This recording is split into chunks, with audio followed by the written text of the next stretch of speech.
18 horas. Notícias de Manaus, Amazonas, Brasil e do mundo. Agora na Mix.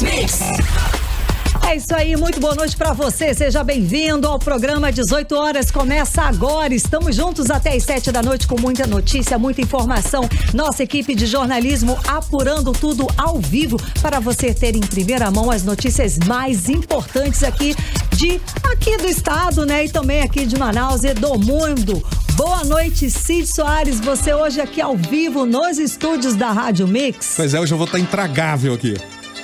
É incrível isso, olha, eu tomei um susto hoje quando eu percebi que, né, falta de luz em todo canto, caiu a internet em todos os cantos, então essa loucura toda, a gente trabalhando em home office, ficou impossível, né, fazer home office hoje, sem internet, então corri pra rádio. Claro que a gente tomou todos aqui os cuidados, né, pra que eu pudesse vir fazer esse trabalho aqui hoje junto com você, Karime. Mas a gente tem que reclamar, né, não pode ser um negócio desse. A cidade bastou chover e olha como é que a gente fica, cara, sem internet, sem luz, sem nada. Totalmente desprovido de tudo. Então a gente, independente de qualquer coisa, eu queria, em primeiro lugar, né, não agradecer a NET, a Claro, né, essa turma toda que trabalha aí pra nos dar dor de cabeça. Choveu, a cidade parou, não é, gente? A cidade parou, o trânsito fica complicado, falta energia em vários lugares e vários pontos da cidade ainda está faltando energia. Aqui na rádio mesmo estamos operando com geradores, faltou até a água, gente, porque parece que falta luz, falta água também. Ou seja, a cidade nesta sexta-feira está um caos. É isso aí, mas vamos juntos. O trânsito. Exato, estamos no trânsito, então vamos sintonizando em 100,7, daí você acompanha as principais notícias para você esta noite, ok? Agora 6 horas e 3 minutos. Começa agora o programa 18 horas desta sexta-feira, dia 9 de outubro de 2020. Você está ouvindo 18 horas. Acho que foi combinado, né? Faltou luz, faltou tudo e começa a propaganda eleitoral gratuita no rádio e na televisão.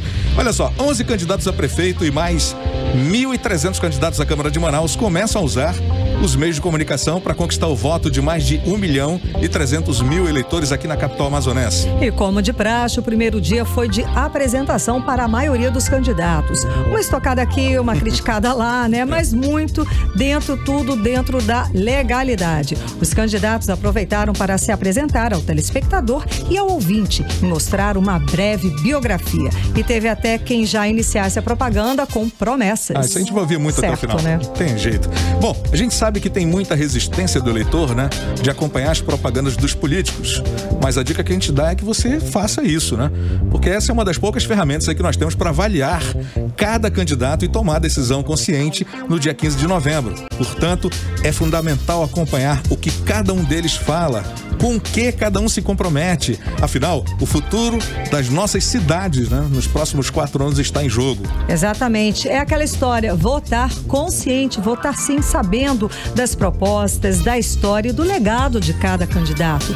É a melhor opção para o eleitor não errar. É muito sério. Vamos deixar a nossa cidade, a nossa vida de cidadão nas mãos de uma pessoa. Então Exatamente. A gente tem que realmente escolher com muito critério. Quem ainda não assistiu a propaganda, daqui a pouco às 7 da noite teremos o segundo programa eleitoral e vale sim assistir. Claro, e durante a programação de cada emissora, ao longo do dia, estão sendo exibidos comerciais de 30 segundos de cada candidato a prefeito e dos candidatos a vereador. Se você não gosta de política, para com esse papo, amigo. É hora de começar a gostar. Tem que acompanhar para saber o que cada um está dizendo e tirar suas conclusões. 18 horas. E no dia de estreia da propaganda eleitoral gratuita, o Instituto Pontual divulgou mais uma pesquisa de intenção de votos para a Prefeitura de Manaus. O candidato Amazonino Mendes, do Podemos, cresceu e agora tem 32,8% de intenção de votos. 18,3 pontos percentuais a mais que o segundo colocado, que é Davi Almeida. O candidato do Avante caiu e tem agora 14,5%. E na terceira colocação está Alberto Neto, do Republicanos, que tem 6,7% das intenções de votos, seguido por José Ricardo, do PT, com 5,9%.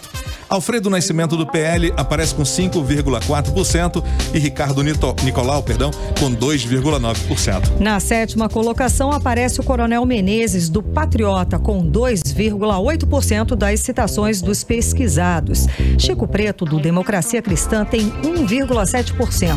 Romero Reis, do Partido Novo, aparece com 0,5%. Marcelo Amil, do PCdoB, com 0,4%. E lá na lanterninha está Gilberto Vasconcelos, do PSTU, com apenas 0,3%. Segundo o Instituto Pontual, os indecisos somam 10,1%. E o percentual dos eleitores que dizem que vão votar branco ou nulo atinge 16%. E num cenário de segundo turno entre Amazonino Mendes e Davi Almeida, Amazonino Mendes venceria a eleição com 45,8% de votos, contra 29,5% de Davi Almeida. Olha, essa pesquisa ouviu aí 1.066 eleitores no período de 3 a 9 de setembro. A margem de erro é de 3%, com índice de confiança de 95%. A pesquisa foi registrada no Tribunal Superior Eleitoral com o número AM-66844/2020. Você está ouvindo 18 horas. E só uma em cada 10 candidaturas para as prefeituras é de mulher. Já para o cargo de vereador, o número de eleitas pode aumentar em relação à votação de 2016. E quem tem novidade este ano aí, como explica a repórter Nathalie Moraes. Em 1928, Alzira Soriano foi eleita na cidade de Lages, no Rio Grande do Norte, a primeira mulher prefeita do Brasil. Nas eleições deste ano, a conquista de Alzira vai se repetir em pelo menos 29 cidades do país, onde apenas mulheres são candidatas à prefeitura. Mas esse número ainda não representa uma grande conquista. Afinal, em 60% dos municípios de todo o Brasil, somente os homens competem ao cargo de prefeito. Nós, mulheres, somos a maioria do eleitorado, mas mesmo assim, ainda não possuímos uma grande representatividade nas prefeituras e nas câmaras municipais. Entre os atuais prefeitos, apenas 11,66% são mulheres. Já nas câmaras municipais, as mulheres representam 13,5%. Nas eleições de novembro, esse cenário não deve sofrer grandes mudanças, não, já que entre os atuais candidatos, as mulheres não ultrapassam 34% em todo o Brasil. Número bem parecido com o que registramos nas últimas eleições. O número de candidatas nas eleições municipais está um pouco acima da cota mínima. De acordo com a lei, cada partido deve reservar 30% das vagas destinadas às eleições proporcionais. Outro avanço recente é a garantia de 30% do tempo da propaganda eleitoral nos veículos de comunicação. Além disso, as mulheres devem receber os recursos do fundo eleitoral de forma proporcional. Segundo a cientista política Débora Alves, nessas eleições devemos esperar um avanço das mulheres. Essa é a primeira vez das eleições de 2020 em que a regra de destinação obrigatória de recursos para as mulheres será aplicada em eleições municipais. Então é de se esperar que a gente tenha um pequeno avanço com relação ao resultado eleitoral feminino em comparação a 2016. Manaus possui hoje 1.322 candidatos. Apenas 30,9% desse total são mulheres, sendo 4 candidatas a vice-prefeitas e 404 vereadoras. Nathalie Moraes para o 18 horas. Você está ouvindo 18 horas. E olha só, apesar da Operação Sangria, que já está na fase 2, o deputado Dermilson Chagas acredita que a ação da Polícia Federal não estancou os casos de corrupção do governo Wilson Lima. E o deputado usou a tribuna da Assembleia Legislativa do Amazonas para mostrar apoio à criação de uma nova comissão parlamentar de inquérito, uma outra CPI. Vamos conferir na reportagem de Cíntia Blink. A parte 2 da Operação Sangria, deflagrada ontem, promoveu um plenário vazio na Assembleia Legislativa do Amazonas. Mas um dos que ficou no plenário foi o deputado Dermilson Chagas. E ele afirma que a corrupção continua no estado. Quer dizer, com lucro fraudulento dos respiradores. Não bastou ali matar a amazonense na esperança de ter respiradores, ainda tem o teste. Olha o desdobramento. investiu na aquisição de testes rápidos para a Covid com a finalidade de revender ao estado do Amazonas e aumentar o proveito da vantagem obtida de maneira ilícita. O deputado assinou o requerimento de autoria do colega de parlamento, deputado Wilker Barreto, que pede a CPI para investigar os casos da OAS, Instituto Nacional de Desenvolvimento Social e Humano, e o contrato por intermédio do Programa Estadual de Parceria Pública e Privada, PPP, da Zona Norte Engenharia, Manutenção e Gestão de Serviços S.A. Os dois contratos são voltados para o Hospital e Pronto-Socorro Delfina Aziz e a UPA Campos Sales. Onde a população do Amazonas está morrendo por falta de um hospital, vai custar à população do Amazonas 3 bilhões de reais. Poupança de corrupto, poupança de quem planejou esse esquema para viver à custa do dinheiro público. Dermilson disse que os contratos são uma afronta à população, porque o dinheiro público do estado do Amazonas paga o valor inteiro, mas recebe um serviço prestado pela metade, como disseram também os membros da CPI da Saúde no relatório final da comissão. Cíntia Blink, para o 18 horas.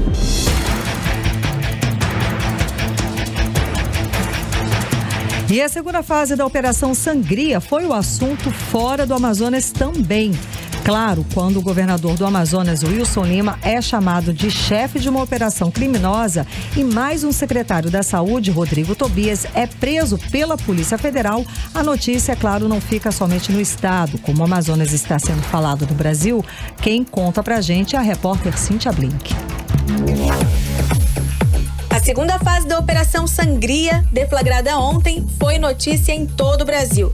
No principal jornal da TV aberta, o Jornal Nacional, o âncora William Bonner leu a resposta do governador do Amazonas sobre a acusação da Polícia Federal de Wilson Lima ser o chefe de um esquema criminoso no estado do Amazonas.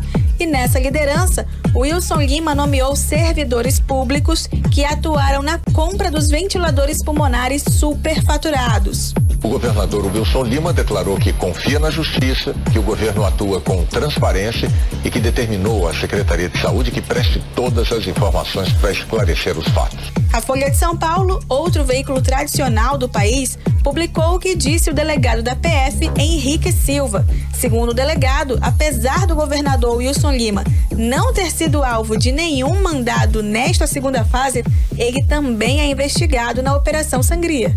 Quem também destacou essa segunda fase da ação da Polícia Militar no Amazonas foi o jornal Estado de São Paulo. Na matéria, o jornal ressaltou um trecho da acusação da Procuradoria-Geral da União em que diz: há uma verdadeira organização criminosa que se instalou na estrutura do governo do estado do Amazonas, com o objetivo de desviar recursos públicos destinados a atender às necessidades da pandemia de Covid-19.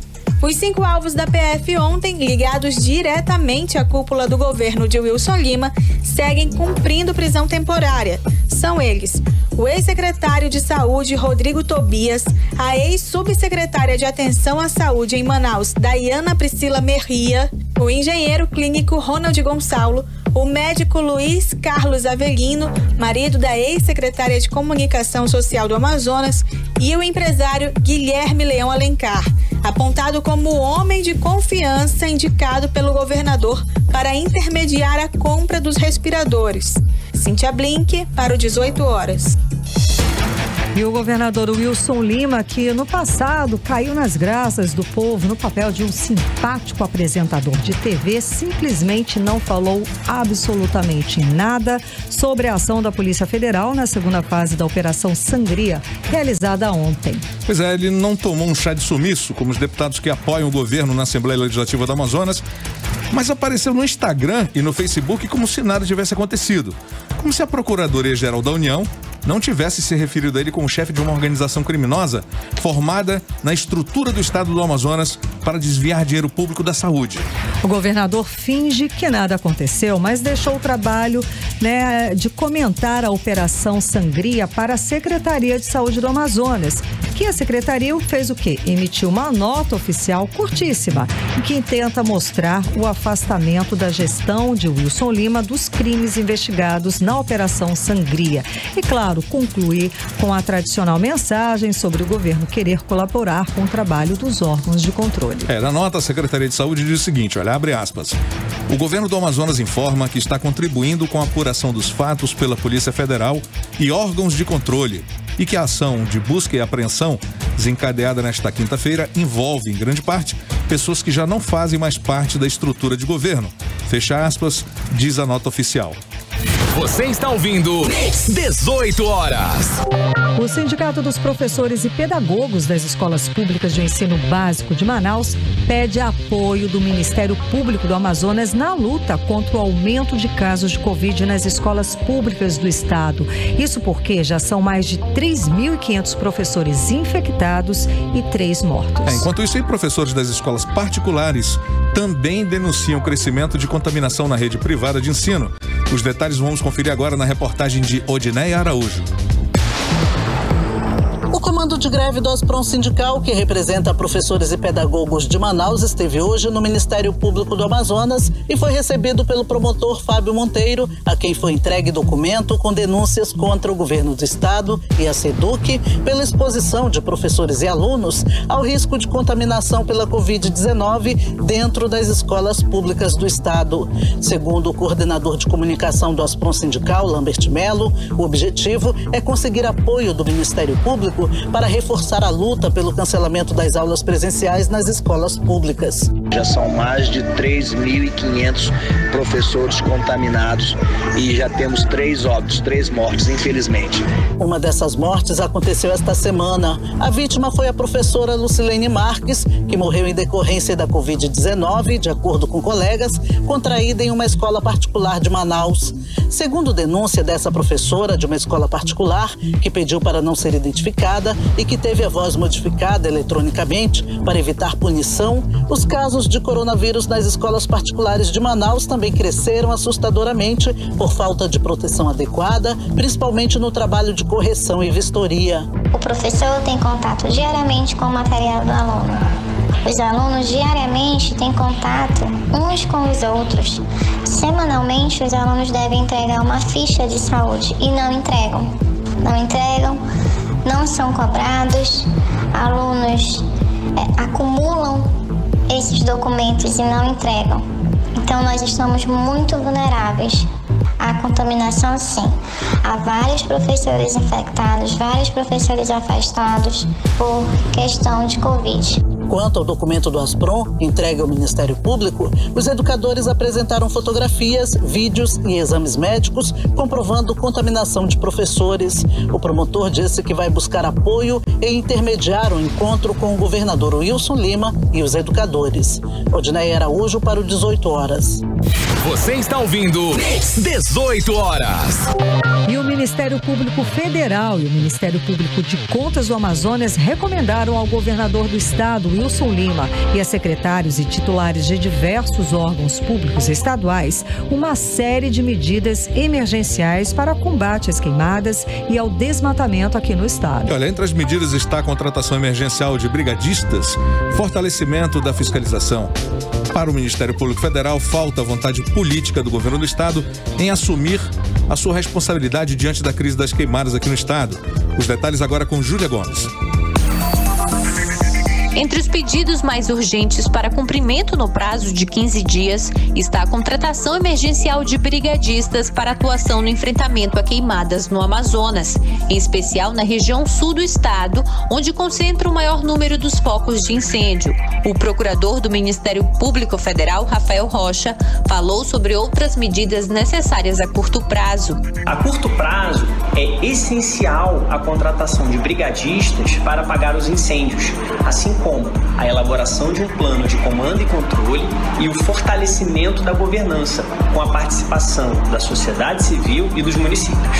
Além do governador, a série de recomendações foi encaminhada a 9 órgãos estaduais, como a Secretaria de Estado do Meio Ambiente, o Instituto de Proteção Ambiental do Estado, a Secretaria da Fazenda do Amazonas, entre outros órgãos. O procurador Rafael Rocha explicou que as medidas não dependem de altos investimentos do poder público e diz que falta vontade política do governo do estado em assumir sua responsabilidade diante da crise das queimadas no estado. As outras medidas recomendadas para fortalecer os mecanismos de fiscalização são de baixo custo e não dependem de grandes investimentos do poder público.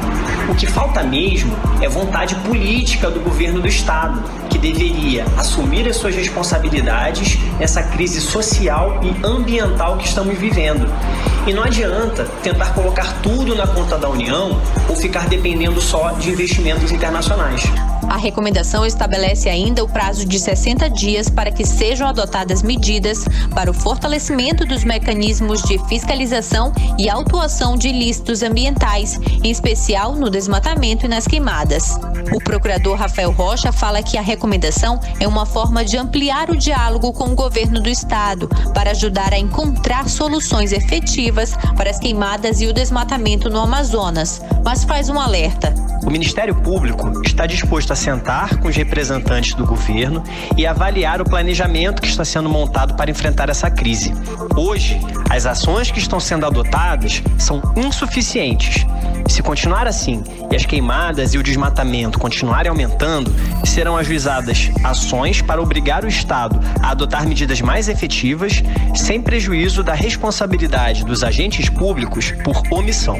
Em nota, o governo do estado informou que já foi notificado da recomendação e prestará informações aos órgãos de controle.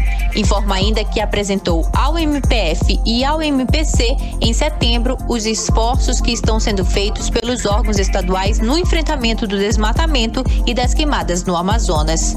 Júlia Gomes para o 18 horas. 18 horas.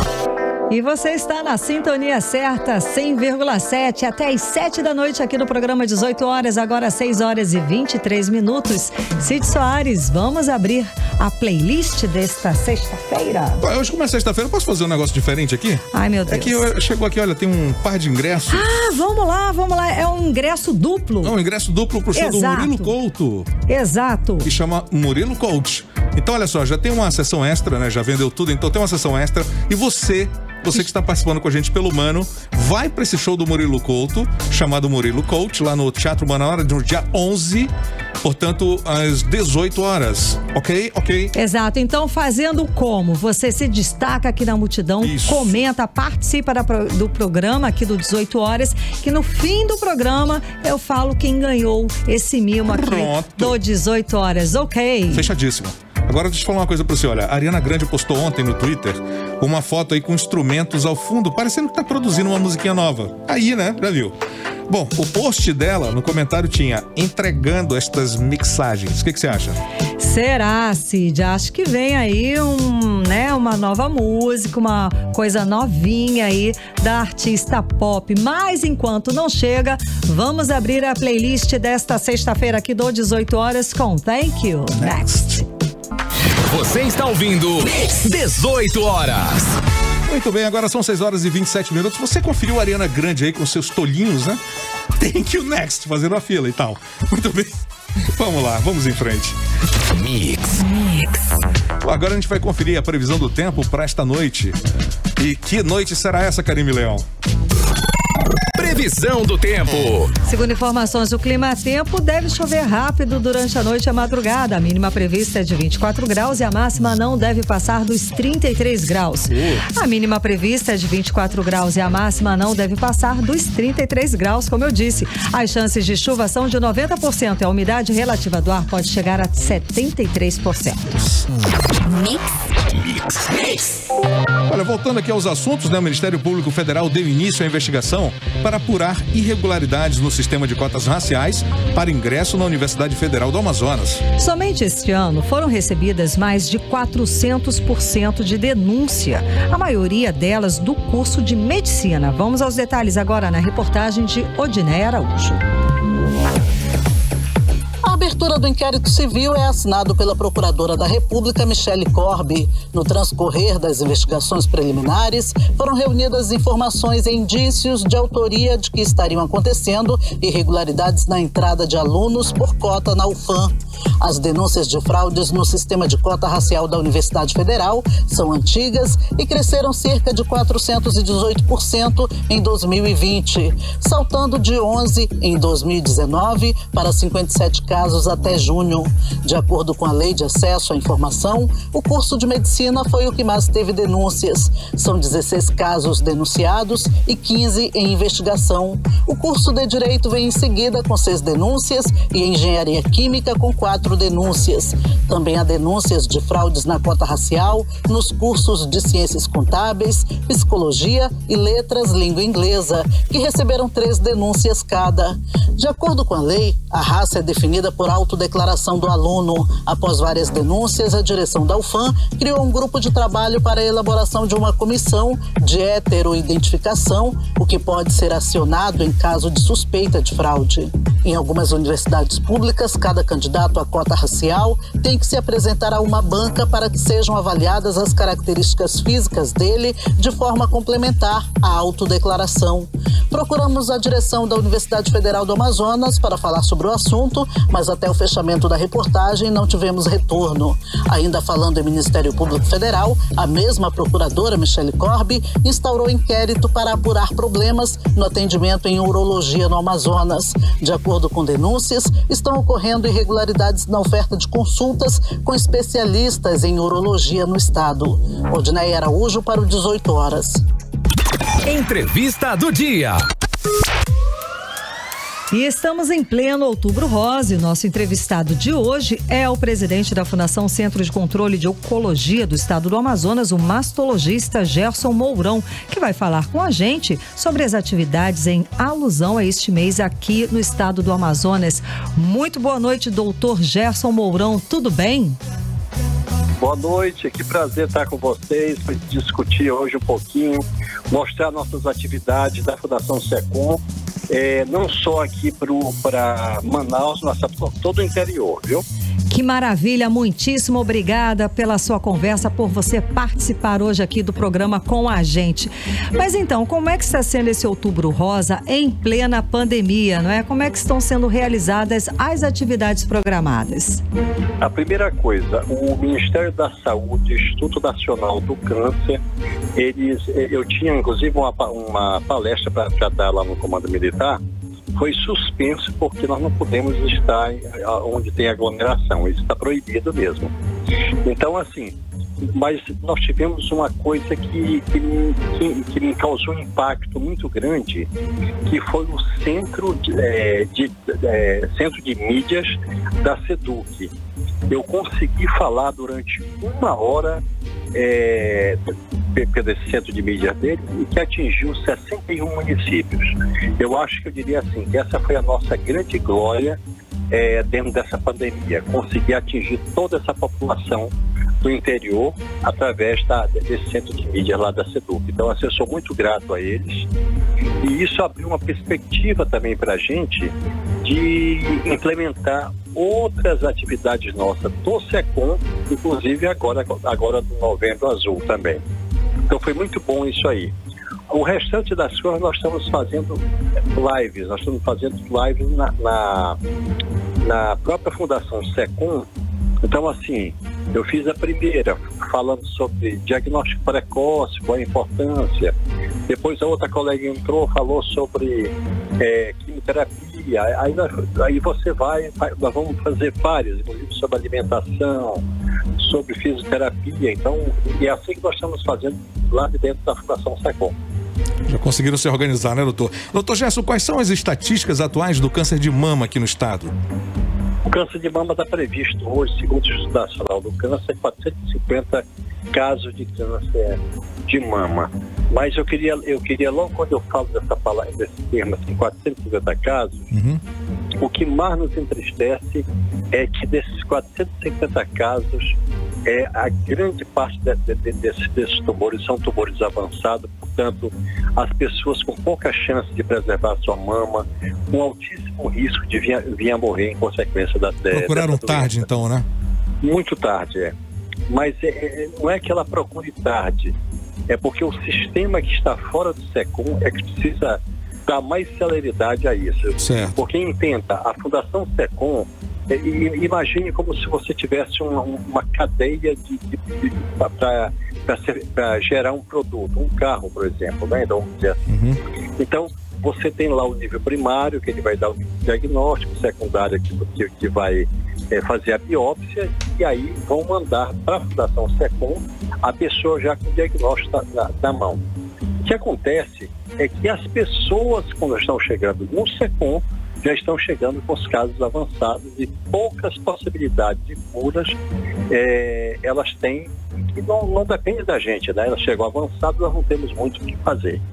O que nós estamos tentando fazer a partir de agora, inclusive com esse programa Saúde Amazonas, nós estamos tentando agora mexer em toda a rede, ou seja, esquecer um pouco essa hierarquização que tem, né? Para ver se as pessoas conseguem chegar mais rápido à Fundação SECOM.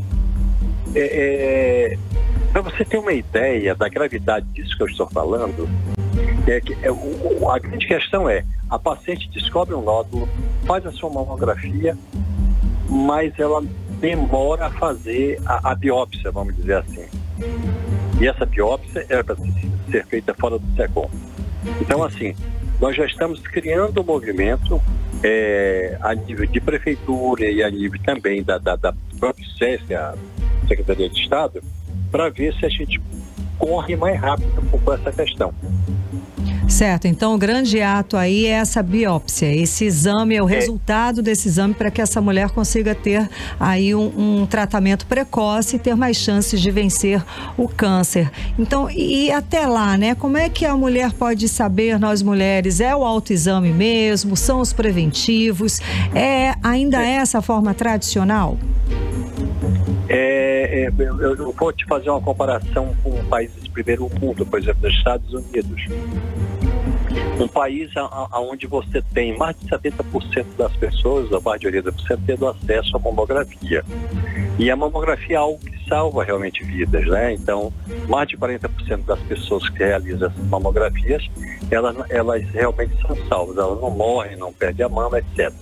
Então, elas têm muito acesso a isso. O Brasil, esse acesso, do modo geral, gira em torno, a média no país, em torno de 30%. Por isso que nós temos essa situação dramática que nós vivemos, não só no estado do Amazonas, mas no Brasil como um todo. Para você ter uma ideia, quase que 70% dos nódulos são descobertos pela própria mulher. Por isso é que eu acho que essa história de dizer, não, o autoexame não serve para nada, serve sim. Ele serve porque nosso país ainda, aonde as mulheres ainda não estão tendo acesso à mamografia, o autoexame sim pode descobrir um tumor que pode pelo menos propiciá-la não perder a mama e prolongar a vida dela por mais tempo, que seria um dos objetivos do autoexame. Doutor Gerson, como é que o senhor avalia o sistema de saúde hoje, que o nosso sistema de saúde ele está estruturado para atender essa demanda que surge a cada dia? Deixa eu primeiro colocar uma coisa para você, porque você falou uma coisa assim, uma demanda que surge a cada dia. Nós temos uma projeção que não precisa ser para daqui a 60 anos. Daqui a 60 anos nós já viramos pó, né? Como claro. Toda a história. Então daqui a 10 anos, a projeção é que se nada for feito agora, o câncer ele vai duplicar, vai aumentar em torno de 50% mais ou menos.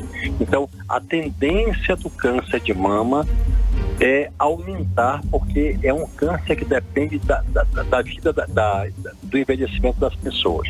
As pessoas que vivem muito têm mais chance de ter câncer de mama, diferente do câncer do colo, que a tendência dele, à medida que as pessoas tiverem acesso a essa geração dessa juventude que está aí, que já fez uso da vacina, essas pessoas dificilmente vão desenvolver o câncer do colo. Então, a tendência do câncer do colo é realmente ser abolida, ser quase que dizimado, né? A compensação, o câncer de mama vai aumentar. Então, aí vem a questão que vocês me perguntaram. O sistema de saúde está preparado para isso? Não está. Porque se esse sistema de saúde tivesse preparado, né, eu diria assim, contra fatos não tem argumentos. Olha o que eu estou falando. Por quê? Porque se esse sistema tivesse estruturado, as pessoas não chegariam na Fundação SECOM com os tumores grandes demais. Isso que chega da nossa fundação é o reflexo da desestruturação do nosso sistema de saúde. Entenderam isso? Certo. Agora, doutor, como é que está a questão da cirurgia plástica para a reconstrução mamária, né? O SUS garante esse tipo de procedimento, como está na lei? Não, isso é um direito das pacientes. Então, deixa eu tentar colocar alguma coisa para vocês. Certo. Quando eu digo para você que a maioria dos cânceres que chegam à fundação são cânceres avançados, essas pessoas normalmente perdem a mama e aí nós deixamos para fazer essa reconstrução mais tardiamente. Nós não fazemos logo de imediato. Nós esperamos ela fazer a quimio, ela se recuperar bem e depois de 1, 2 anos você pode fazer essa reconstrução nela. Agora, o que está acontecendo hoje na Fundação SECOM nesses últimos 2 anos, 3 anos? O nosso grupo da mastologia, o grupo já começou a ter um treinamento muito grande. Não é nem um treinamento, é refinamento de técnicas em cirurgias plásticas para câncer.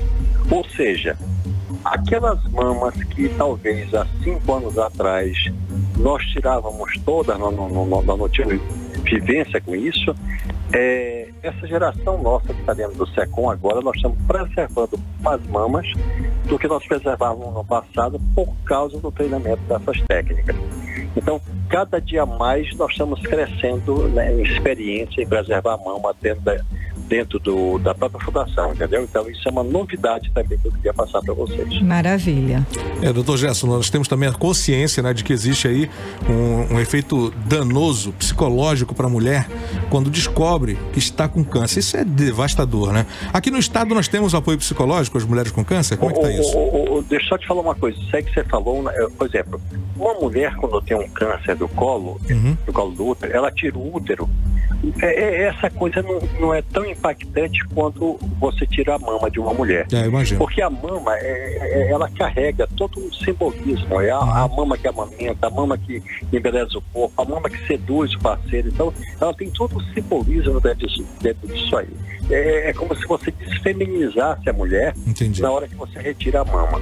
E engraçado é que antes dessas leis de reconstrução, nós tínhamos uma ideia assim, não, tirou a mama, olha, nós já te curamos, tu já está tratada, não vem me pedir nada, porque é só isso que nós temos para dar. O mundo inteiro só podia ofertar para a mulher a retirada da mama. E depois da Revolução Sexual, na década de 60, esses conceitos começaram a mudar por uma forma também que as mulheres começaram a forçar uma outra visão e uma outra tipo de decisão da vida delas.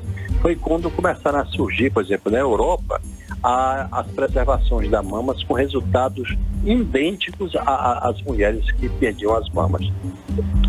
Entendeu? Ou seja, eles percebiam uma coisa, que tumores pequenos tanto fazia você preservar a mama dessa mulher, como você retirar a mama dela, ela ia morrer mais ou menos naquele período. Então, por que tirar a mama? Então, a tendência mundial foi, então, pela primeira vez, se preservar essas mamas. Mas foi uma luta histórica que partiu das mulheres. Que maravilha, hein?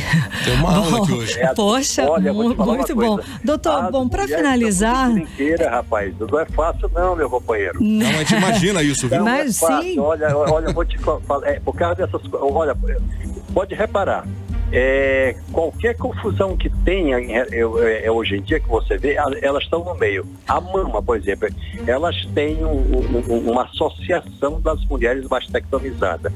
Se alguma coisa a gente não fizer direitinho no SECOM, elas vão lá, só botar embaixo o SECOM e a gente tem que resolver a situação delas. E funciona. Mas, por outro lado, elas são as grandes parceiras nossas porque elas denunciam aquilo que está acontecendo e, portanto, tiram o sistema dessa inércia que ele está ali. Então, eu sempre digo assim, parabéns à Joana, que está nessa luta, é uma amiga minha que é dessa ONG aí, entendeu? Mas, e por outro lado, tem uma coisa interessante, pelas mulheres serem barulhentas e brigarem, elas adquiriram direitos que permitiram com que elas vivam mais do que a gente de 8 a 10 anos, porque elas fazem o seu preventivo, têm acesso a muito mais coisas do que nós como homens. São muito mais nós temos, né? entendeu? É isso mesmo. Eu ia perguntar, é uma máxima mesmo feminina? As mulheres procuram mais se prevenir, os exames médicos do que o homem? Porque em outubro, logo depois, vem o Novembro Azul, né? Então, é mais difícil levar esse homem a fazer o preventivo dele contra o câncer do que a mulher? Deixa eu te falar uma coisa, assim. No mundo inteiro, as pesquisas, elas caminharam mais para o lado de vocês, as barulhentas, do que para nós, os homens silenciosos. Porque o tratamento do câncer da próstata, por exemplo, é o pior fantasma que o homem pode ter na vida dele, que é a impotência. Então, assim, nenhum senador, nenhum cara importante nos Estados Unidos, naquela época lá, eles não queriam dizer que tinham tido câncer de próstata, entendeu? Porque mexia com a parte mais forte do machismo que reinava naquela época. Então foi só a partir do momento que eu diria assim, atores importantes sociais que começaram a dizer, olha, eu tive um câncer de próstata, eu tive não sei o quê. Você vem em Manaus. Nós temos pessoas importantes aqui dentro de Manaus que já sinalizaram, eu tive câncer de próstata, estou muito bem, estou aqui. E você vê que o homem tem uma dificuldade também, do ponto de vista do próprio machismo, dele imaginar que o toque retal nele também. Então, com toda certeza, as mulheres, elas adentram muito mais fácil, né, nesses exames, enquanto que os homens são mais arredios nisso aí, entendeu? Tá certo, então, muitíssimo obrigada pela sua participação hoje aqui no programa 18 horas. Conversamos com o presidente da Fundação Centro de Controle de Oncologia do Estado do Amazonas, o mastologista Gerson Mourão. E que aula, hein? Obrigado. Obrigado, doutor Gerson. A Fundação está sempre à disposição, precisando de alguma coisa. Nos liguem, vocês têm meu número. Nós somos abertos a críticas também. Enfim, nós estamos ali para ajudar a população. Muito obrigada, uma ótima noite. Um abraço para vocês. Tchau. Até logo, boa noite. Agora, 6 horas e 47 minutos, você continua sintonizado na 100,7. Estamos no 18 horas até às 7 da noite. 18 horas. Vamos de música então, Cidão. Bora? Olha, porque a Alicia Keys lançou recentemente um novo álbum que estava previsto somente para janeiro, né? Mas atrasou por conta aí da pandemia e das manifestações da Black Lives Matter, movimento que a Alicia é apoiadora. Claro, e nesse novo disco da Alicia Keys demonstra uma abordagem mais conceitual, né? E tenta aí as novas tendências musicais também, uma coisa que iniciou lá em 2016. Então vamos de Alicia Keys, na segunda da playlist de hoje, aqui do 18 horas, Underground. Você está ouvindo 18 horas. Sensacional. A segunda da playlist 18 horas, Alicia Keys, Underdog. Mix. Agora vamos conferir a previsão do tempo para este fim de semana, que vai ser prolongado por conta do feriado de segunda-feira. Dia de Nossa Senhora de Aparecida, a padroeira do Amazonas. É com você, Karine. Previsão do tempo. Segundo informações do Clima Tempo, amanhã, né, no sábado, teremos sol e aumento de nuvens de manhã, pancadas de chuva à tarde e à noite. A mínima prevista é de 23 graus e a máxima não deve passar dos 33 graus. As chances de chuva são de 90% e a umidade relativa do ar pode chegar a 72%. Já no domingo, teremos sol e aumento de nuvens na parte da manhã e também pancadas de chuva à tarde e à noite. A mínima prevista é de 23 graus e a máxima igual, não deve passar dos 33 graus. 18 horas. Economia. A terceira melhor data para o comércio é o Dia das Crianças. É aguardado aí com otimismo pelos lojistas aqui de Manaus, com expectativa de aumento nas vendas de 2% e faturamento estimado em 45 milhões. Mas, porém, esse ano, por causa da pandemia, a data vai ser comemorada de uma maneira diferente, tá? Sem aquela programação pública para as crianças. E quem tem os detalhes é a repórter Júlia Gomes. Esse ano, a Prefeitura de Manaus não vai ter programação de festa das crianças, justamente devido à pandemia de Covid-19. Nos anos anteriores, o Fundo Manaus Solidária promoveu atividades recreativas, apresentações culturais e distribuição de brinquedos para celebrar a data. Neste ano, serão doados apenas alguns brinquedos que foram arrecadados e serão entregues a organizações sociais que trabalham com crianças. Já a Secretaria de Estado de Assistência Social vai ter programações presenciais e virtuais ao longo do mês de outubro, nos Centros Estaduais de Convivência da Família e do Idoso, mas sem programação no dia 12. Porém, a data não vai passar em branco, pois mesmo com a crise econômica causada pela pandemia, os pais pretendem gastar em média até R$ 128 com o presente da criançada. Foi o que apontou a pesquisa da Câmara dos Dirigentes Lojistas de Manaus, que estima um aumento de 2% nas vendas e faturamento de R$ 45 milhões. O presidente da CDLM, Ralph Assayag, fala que os lojistas estão preparados para a terceira melhor data do comércio, o Dia das Crianças.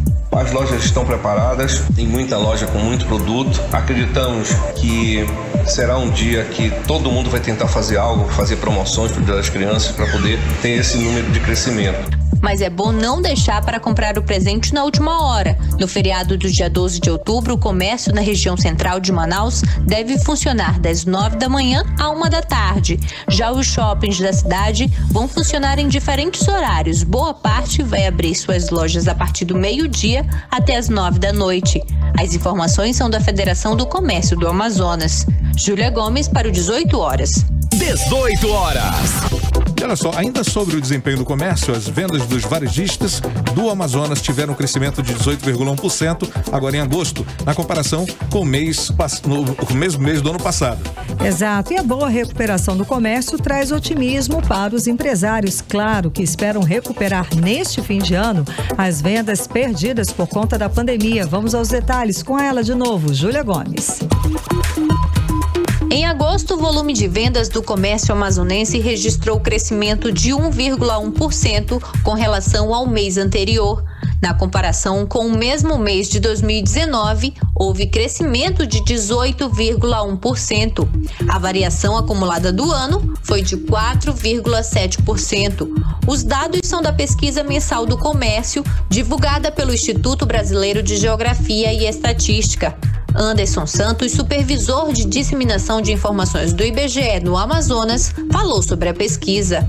Tanto no volume de vendas quanto na receita nominal, o Amazonas aparece entre as 3 unidades da federação com os maiores valores para os últimos 12 meses e para o acumulado do ano. Essas comparações com o ano anterior mostram que o comércio amazonense vem se recuperando dos impactos causados pelo isolamento social. Ainda segundo a pesquisa, o comércio ampliado, que inclui automóveis, peças e material de construção, cresceu somente 0,2% em agosto frente a julho. Mas na comparação com agosto de 2019, o crescimento foi de 19,8% no Amazonas. Os números também são positivos no acumulado do ano e no acumulado de 12 meses.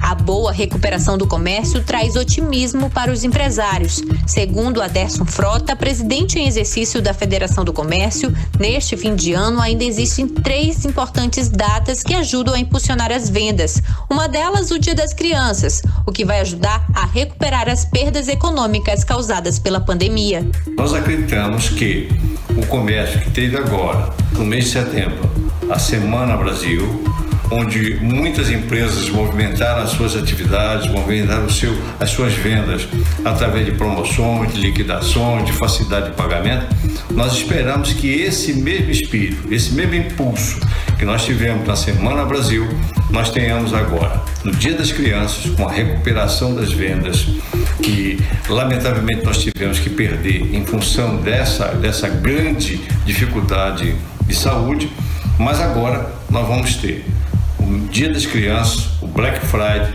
e o Natal, que é a data maior de toda a atividade comercial. Júlia Gomes para o 18 horas. 18 horas.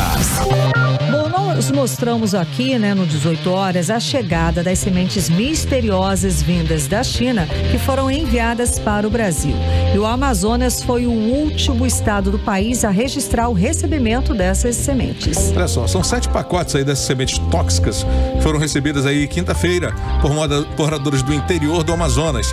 5 no município de Humaitá e 2 pacotes na cidade de Altazes. Olha, se você receber essas sementes, não esqueça, é preciso tomar alguns cuidados aí, como explica agora a repórter Nathalie Moraes. As sementes misteriosas já chegaram a todos os estados do Brasil. O Amazonas, que era o último estado sem registros, notificou os primeiros casos nesta quinta-feira. 7 pacotes das sementes foram recebidos por moradores do interior aqui do estado, 5 no município de Humaitá e 2 em Altazes. Segundo o diretor-presidente da Agência de Defesa Agropecuária e Florestal do Amazonas, Alexandre Araújo, as sementes foram repassadas à Superintendência Federal da Agricultura. Nós estamos trazendo aqui essa semente, repassando ao Superintendente Federal da Agricultura para que ele possa tomar as medidas cabíveis. É importante destacar que há cerca de 15 dias atrás nós fizemos um alerta fitossanitário informando a população de como proceder quando o recebimento dessas sementes.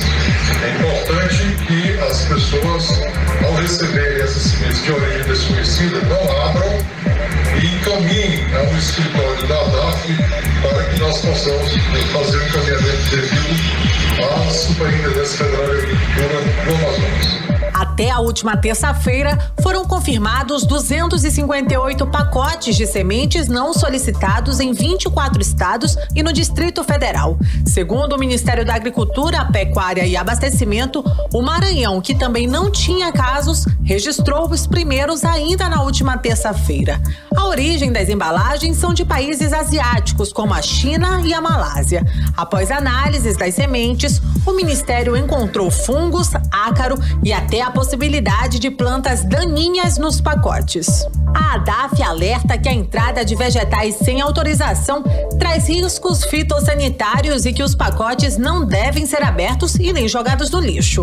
A abertura dos pacotes ou a plantação das sementes pode implicar na disseminação de doenças, pragas, ervas daninhas que poderão causar prejuízos econômicos irreparáveis ao agronegócio familiar e empresarial.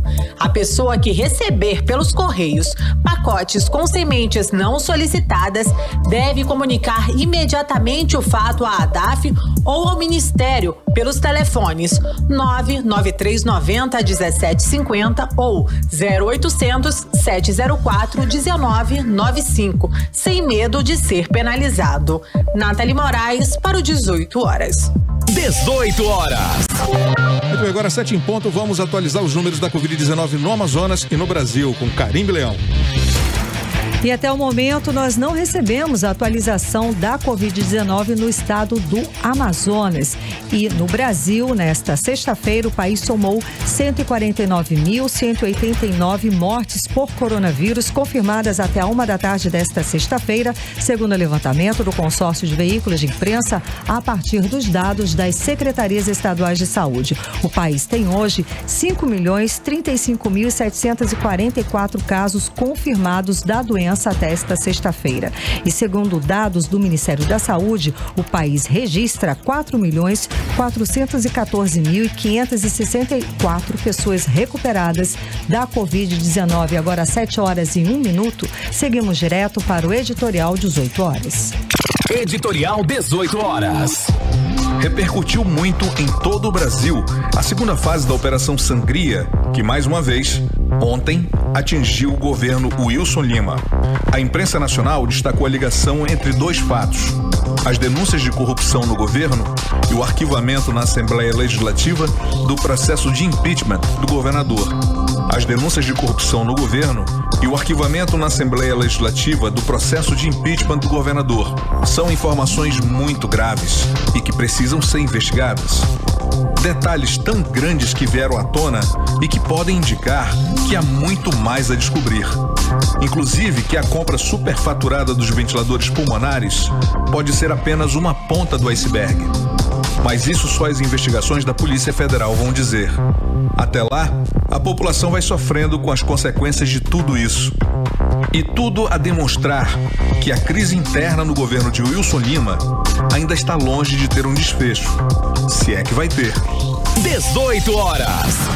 E assim encerramos mais uma semana do programa 18 horas aqui na Rádio Mix. Muito obrigada pela sua companhia. Agora 7 horas e 2 minutos. Cid Soares, temos o nosso, vamos dar o nosso presente para quem nos acompanhou até agora pelo aplicativo Mano. Olha só, quem vai receber esse ingresso duplo aqui pro show do Murilo Coach, que vai assistir no dia 11, às 18 horas no Teatro Manauara, é o Tony Clay de Lima. Muito bem. Lima, bacana. Tony Clay de Lima, que ele baixou hoje o aplicativo Humano para acompanhar e assistir a gente aqui nos estúdios. Ele que é motorista de aplicativo. Muito obrigada pela companhia. Valeuzaço, gente. Segunda-feira tem mais. Boa noite, bom fim de semana. Até lá. Você ouviu 18 horas.